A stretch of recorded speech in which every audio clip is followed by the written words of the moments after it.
Welcome back, WNST, Towson, Baltimore, and Baltimore Positive. We are positively coming at you still from Arlington, Texas, even though it looks like I'm at Camden Yards. Luke is here. He will be there in Owings Mills beginning next week. We're going to get some Ravens into this segment, but certainly continuing on our Oriole theme. On Friday, we're going to be doing the Maryland Crab Cake Tour at Drug City, my beautiful homeland of Dundalk. It's my 55th birthday on Saturday. Celebrating on Friday at Drug City at the tasting room up above the fountain. Come on by. There's a rumor that Luke Jones has never been to Drug City, so we're going to try to drag him out, maybe some other folks as well. We'll have some Maryland Lottery scratch-offs to give away, some Raven scratch-offs to give away, as well as our friends at Window Nation supporting us at 86690Nation, and Jiffy Lube Multi-Care right around the corner from the Jiffy Lube I've been going to all my life on Merritt Boulevard, Merritt and German Hill Road. So that's my Jiffy Lube.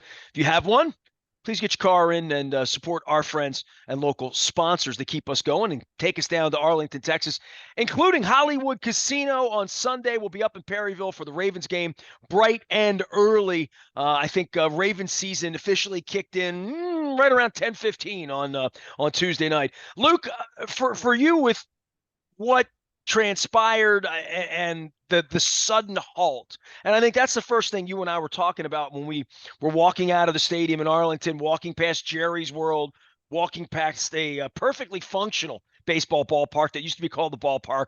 That's now something else. I don't know what they're doing.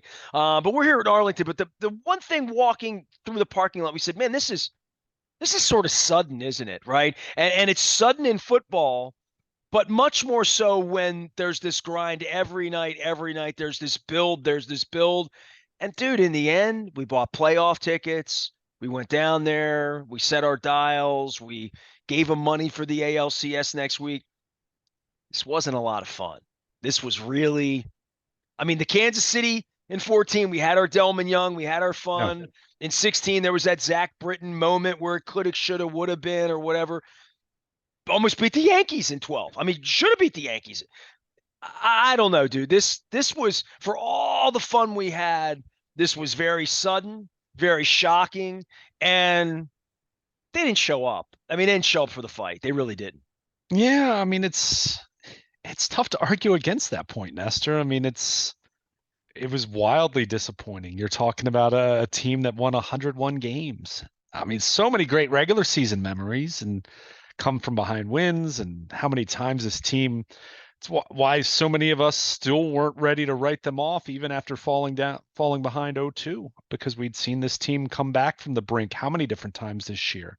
Whether 4th of July they had lost 6 of 7 and they reel off an 8-game winning streak, the season high, and what they did in September at a couple of different points where things started to go sideways. So there was part of you that was hoping to see one last come back from the dead kind of a moment for this Orioles club, and they just didn't have it in them. And it's tough, at a couple different points. Force a game 4, right? Well, yeah, win a yeah, game, right? Yeah.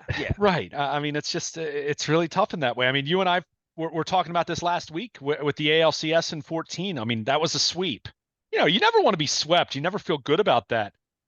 Each of those 4 games were a 1-run or a 2-run loss. There was so much you could point to and say, well, if they got a hit here, or Kansas City didn't bloop this ball in. My goodness, remember how many hits they had that, not as though they crushed the baseball. They just found grass. But there was just, there wasn't that moment in this series. There was nothing other than just the crowd leading into game 1. And having been there, experiencing that, the rain delay, the park was full for a while before that game started. But in terms of the in-game action, it's just nothing you can point to that you'll remember at all. Aaron Hicks with the 2-run single in the bottom of the first in game 2. They won't be printing T-shirts for that one, I don't think. Exactly. We're not going to be remembering that like the Delman Young double is remembered. So it's rough. It's rough that they have an 8-game postseason losing streak, and of course that goes back way before any of these guys that are currently on the team. But it's really disappointing not to get any kind of a fun moment in this 3-game sweep. It wouldn't be fun anyway, but if Gunnar Henderson hits a tying home run in game 2 and they lose in 11 innings, at least you're pointing to, wow, that was some kind of moment right there. But you never got that. I mean, game 1 they just didn't hit. Maybe if they execute the hit and run, maybe if Aaron Hicks doesn't miss the sign there and they tie the game and then Texas scores in the 10th, maybe you're pointing to that, but the in-game moments were just few and far between for the Orioles. And I mean, they were blown out the last 2 games, and I know they made the score look semi-respectable in game 2, but that was a blowout. We know that. So, I mean, that's where it's just, yeah, you had so much excitement, and rightfully so. They were 101 and 61. I mean, they were phenomenal this year. But the highlight of the ALDS was Billy Joel. Not even Billy Joel, it was more Stevie Nicks, I thought. Yeah. Yeah. I mean, it's tough to say. Like I said, or just the crowd's energy before game 1. I mean, it was loud. It wasn't Delman Young loud, but it was loud. I mean, it really was. Game 2, it was a little more nervousness mixed into that energy. And then, I mean, game 3, again, fans were trying to hold out hope. You and I talked about this, when we were talking about this Monday morning, that, don't count this team out entirely. Yeah, it's an uphill battle, no question about that, but don't count them out. And they were a special team, dude. I mean, they were like, we'll talk about this the rest of our lives, and they never got swept until they did, right? They did all this with all these young players who had never done it before. Yeah. I mean, it was a glorious, glorious season. But now we have to pick up the pieces and say, and I told you this when we got on the plane to Arlington, I said, the minute the season's over, it's the lease, and free agency and the offseason and money. It's money now. Time for play. Now it's time for pay. And not necessarily for Gunnar Henderson or for Adley Rutschman or for whatever Nathan Eovaldi they're not going to sign in the offseason. To think there's going to be an ideological switch with these clowns, I mean, you saw how our press credentials were handled Tuesday night, right? Like, there's not going to be any ideological switch that because they didn't sign Nathan Eovaldi last year, they'll do that this year. That there will be a 2-year, $35 million pitcher that they're going to sign, and they're going to go out and do things the way normal businesses would. They don't operate like a normal business. And I know that's really hard for everybody to understand, but it's not for anybody that's done business with them. So I would just say that the minute this ends, we go back into that, all right, how are you going to do it again? And even if you do it again, it's like Lamar. You're not really anything to your October. They get off to a 21-8 start next year and blaze on, and at the All-Star break, they got a 6-game lead. We'd all say, okay, who's your game 1 starter? Well, I don't think we need to be that dismissive of it, but your point's well taken. Sure. I mean, let's just say to make this lazy argument, because I don't actually believe that the Orioles were just happy to be there, but they played like it. If we're going to call a spade, I mean, they weren't ready for it. Their performance suggested they weren't ready for it. So I'm not going to go as far as say they won't sign a 2-year pitcher to a 2-year, $34 million contract, because they've signed pitchers. They signed Ubaldo Jimenez way back when, but not John. John has never done any of this. I understand that, Nestor. At some point, Mike's going to get down the hallway and ask for money. I just don't know how that's going to go. That's the thing to watch. And right, I agree with that. I'm not going to sit here and say it won't happen, but until it does happen, skepticism is 1,000% warranted. I'm not disagreeing with you on that point. I'm just going to say, yeah, I'm not of the mindset that John Angelos is going to operate this well, because he sat in front of Dan Connolly and said, I'm going to open my books. Every time he opens his mouth, he's lying. Fair. Like, you were in the clubhouse. I wasn't. They fought with Major League Baseball for 5 hours before the game about the fact that I was in the building. Like, that happened. I witnessed this. That happened while they were down 2-0 in Texas. This is the stuff. This is how it's a it's my experience. It's my walk in life, but it's the way they behave, not just towards me, towards life. And they need to sell tickets. They're going to caravan. They're going to this is my season, Luke, not who they're going to play. The offseason is the business side, and it's the how are you going to run your place. You've had all of the success that you've had. What are you doing with the money that you've usurped from people from ALCS things? Are you giving it back to them? Are you paying it forward to season tickets? Are people happy? Are the fans happy with the business experience of this? Is Dennis going to buy a 13-game plan next year? Is Leonard? You know what I mean? The people we know that have gone to games, because that's really what they need. They need you to buy in. So John Angelos, and I'll speak for him right now. Hey, Dennis Leonard, you want Gunnar Henderson signed. I need the money. I really need the money in order to make that happen. And I understand that part of it. Yeah. And that's where we're going into the offseason with all this messy stuff where you can't get a lease done.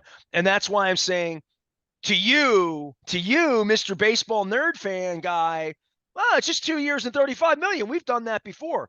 To John Angelos, do you know how much money $35 million is? Do you know how much I owe the Nationals? His mind doesn't work the way our minds work, and it's his off season. It's his team. Sure. Yeah, look, I'm skeptical. I absolutely am, but at the same time, I would say your revenue was up this year because you did draw more people to the ballpark. Maybe not as many as you wanted to, but it was still a sizable bump. Well, then he'll say, "I'll show you my books," and then won't show you the books. Well, but I'm just saying we know that it's bull when you say you can't afford a 2-year, $34 million contract. Now, if you want to say you're not in the space to offer a $120 million contract, then okay, that while I still wouldn't believe that at least is, let's say, more believable than 2 years, 34. The point is skepticism's warranted. We understand that. We'll continue to talk about that, Nestor. That's not an early or mid-October conversation. That's a anytime conversation. So we'll see how that's going to play out, but there should be lots of momentum for this organization from a business side, not talking in terms of just baseball ops and what you can do to improve your club, with external, signings or trades or what have you. But, from a business side, you should be able to capitalize even with this 3-game sweep. People who I follow in my life on social media, even some people that I would view as negative, when it comes to their sports teams, because we all have people in our lives that are like that just tend to be on the more pessimistic side. Even before I went to bed in the wee hours of the morning after Tuesday's loss, I saw people posting, this stinks right now, but gosh, this season was fun. And my kids were excited about it. It stinks a lot less than 112 losses. I'll tell you that. No doubt. I'm in Dallas right now, for crying out loud. I like, it doesn't stink. It's October. We played playoff baseball. We were in a stadium. They lost. Yeah. And we have to figure out how they're going to get better. Right. So, but in the meantime, I think there's still a thirst and enthusiasm and excitement about where this team is right now and where it's heading, and understanding that there are still a lot of good young players on the way. The guy who might be the best, there's a guy that, in Jackson Holliday, who might be better than Gunnar Henderson. And that sounds crazy because Gunnar's going to be the rookie of the year. And I've said on our airwaves that I could see Gunnar Henderson being an MVP or someone who's in the realm of Corey Seager in a couple years, and I say that as a compliment. Jackson Holliday might be better than Gunnar. I'm not saying he definitely is, and he hasn't done it. Well, sure. Well, of course. But the point is, they have a lot going for them. But yes, and we talked about this at the trade deadline. We talked about this last offseason when I was saying that how underwhelmed I was by what they did, with their offseason last year. They are at an inflection point. And I thought they were at this point, to me, maybe not so much last offseason, because you're still projecting. They won 83 games. It's not as though they were guaranteed to be a juggernaut this year. But now when you're talking about a team that won a division, was the number 1 seed in the AL, has all these young players, but very clearly still has some areas on the roster that can be upgraded, this is absolutely the inflection point now. This is where Mike Elias and John Angelos giving Mike Elias the wherewithal and the resources to go make a move or two. And it doesn't have to be something crazy. Like I said, Nathan Eovaldi, 2 years, $34 million with a vesting option. That to me should, and I emphasize should, be completely doable and reasonable and something that's not going to put you in peril financially. I mean, get out of here. I mean, look at how little they spent on baseball players this past year and all the success they still had, because it is such a young team. But I've said, other people have said this, you've said it at different times, they were going to reach an inflection point where you start to say, all right, you've done all this phenomenal building from within. You have such a great core of young players who have either arrived in the major leagues already or are on the way. At some point in time, you're going to have to go out and augment. And all right, Kyle Gibson gave them exactly what I thought he would give them, which was a high floor, solid, back end of the rotation kind of performance. Great. I never liked the Adam Frazier signing, but hey, he hit a bunch of home runs in the first half of the season, and he had some good moments for this team. Fine. I'm okay with that. James McCann, upgrade over Robinson Chirinos as their backup catcher. Fine. But we're still not talking about moves that really move the needle, Nestor. I mean, we understand that. So to me, they're at the point now where what can you do to go out via trade, via free agent signing to augment what you have? Because this young core deserves that. We talked about this at the trade deadline, that they deserved to have some reinforcements brought in to help their cause. And it didn't work out. Fujinami just wasn't good. Was way more bad than good. And Jack Flaherty was a complete flop. I mean, it just was. Let's call it what it was. It happens. It happens. Go take a look at some of the other pitchers that were acquired at the trade deadline by various teams.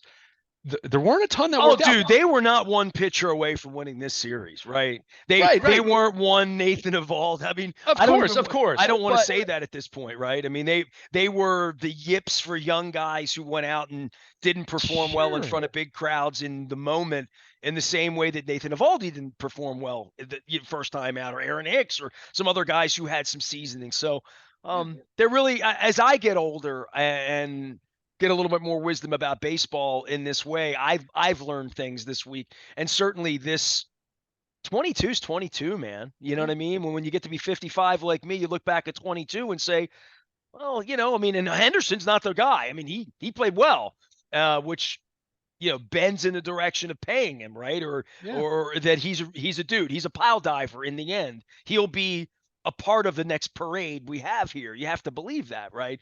But to some of the other guys, I didn't love what I saw from Grayson Rodriguez, and I know he's made of the type of metal that everybody believes he'll bounce back and he'll have 15 more postseason starts in his career and he'll pitch well. And I agree with that, but I do think that there is that seasoning that has to happen, even for Brandon Hyde as a manager, where I thought Bruce Bochy I was in the room with Bruce twice. I was in the post-game interview room, over the week in Arlington, and he's just, and I've known Bruce 30 years. I mean, there's a reason he's still playing baseball next week. Really. Yeah. I mean, and if managing didn't matter, they wouldn't have hired him, right? Right. And managers Bruce Bochy would be the first to tell you he's a way better manager now than he was 20 years ago. Or 25 years. In the dugout in the World Series in '98 where they got swept. Yeah. I was in his post-game press conference that night in San Diego where they just got overwhelmed by the Yankees. And you say how and why? Well, the Yankees had 6 Hall of Famers. We had Tony Gwynn. and sometimes, and that's not the best example necessarily, because the Yankees were clearly the better team in that series, and look how many games they won that year. But Bruce Bochy learned things that he used this week.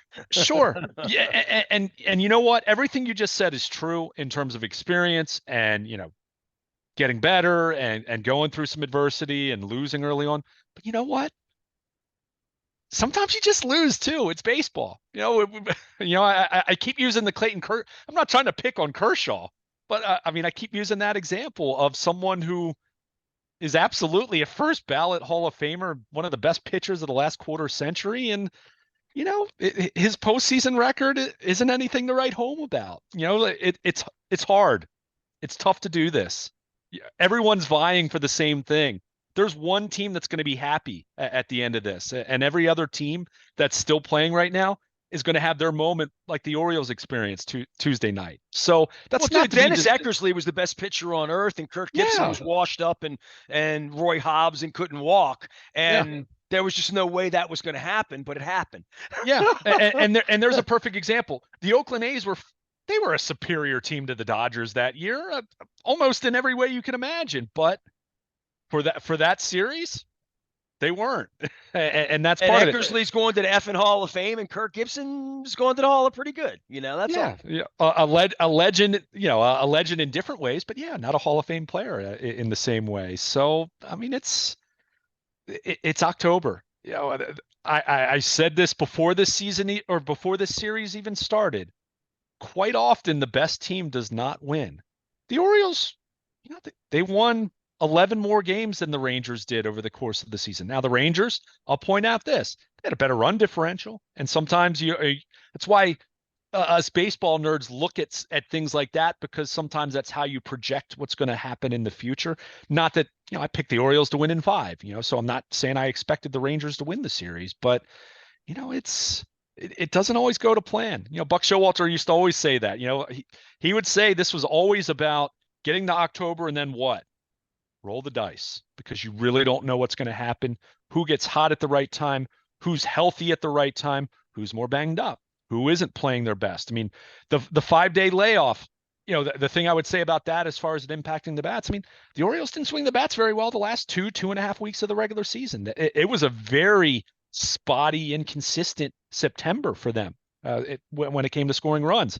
Did the 5-day layoff help that? Oh, clearly not. But they were already maybe going Oh, in the wrong Frazier direction. stunk. Mullins stunk. Mountcastle got hurt. I mean, Rutschman stunk. Rutschman Yeah, stunk. I mean, we yeah, go down the line, right? Yeah. yeah. Right. I mean, but it happens. We mentioned that at the Eddie Murray example. Eddie in 1979 compared to Eddie hitting 2 home runs in the clincher in '83. I mean, it's a game of failure. At the end of the day, it's why guys like me love baseball before any other sport. There is so much failure involved, and I mean it's tough, especially when it's magnified and you go through those kind of struggles.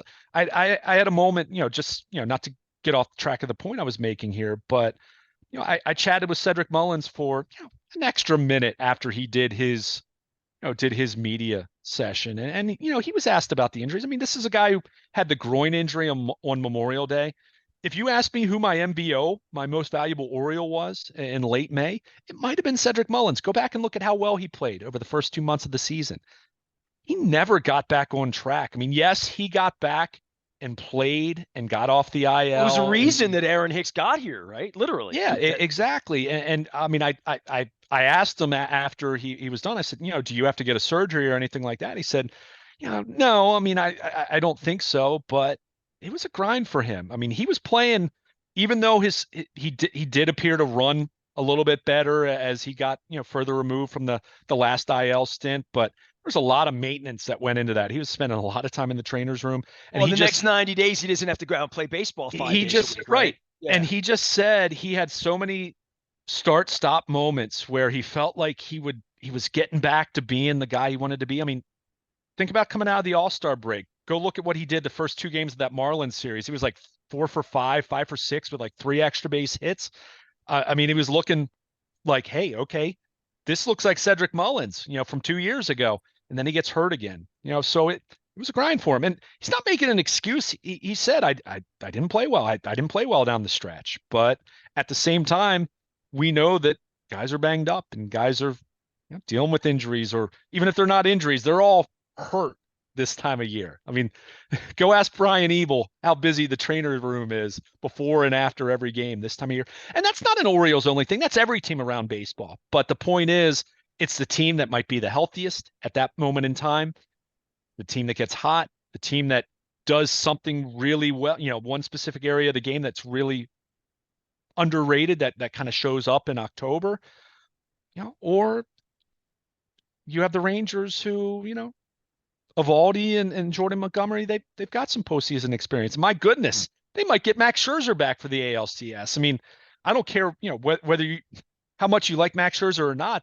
The idea that he could be added to that rotation with the way they've played in October so far, look out, Houston or Minnesota. Hey, I mean, I'll say that would this worry me. just from being down here in Arlington, and I have, this is the worst place on earth other than the friends that we hung out with on Tuesday and had a good time. But like the Dallas Houston baseball thing next week, that's a wildfire, right? Like that Sure. ain't never been done before.